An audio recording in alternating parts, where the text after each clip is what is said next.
सांगलीमध्ये बिहारमधील मजुराचा निर्घृण खून.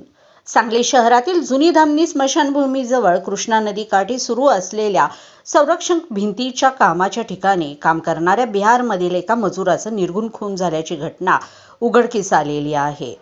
विनायक कुमार बालेश्वर चौधरी, वय वर्ष 22, राहणार झकरा चंपारण, बिहार असे मयताचे नाव आहे. याबाबत मिळालेली अधिक माहिती अशी की मयत व आरोपी सोनूकुमार नाथू सुहानी, वय वर्ष 22, राहणार बिहार, हे दोघे यापूर्वी कोल्हापूर जिल्ह्यातील आलास येथे एकाच ठिकाणी काम करीत होते. सुमारे 1 महिन्यापूर्वी काही कारणावरून दोघांमध्ये वाद झालेला होता. याच वादाचे रूपांतर पुढे रागामध्ये झाले. दरम्यान सांगलीमधील जुनी धामणी परिसरामध्ये संरक्षण भिंतीच्या कामावर असणाऱ्या दारूच्या नशेमध्ये हा वाद पुन्हा उफाळून आला. रागाच्या भरात आरोपीने धारदार शस्त्राने हल्ला करून मयताच्या गळ्यावर वार करत त्याचा खून केलेला आहे.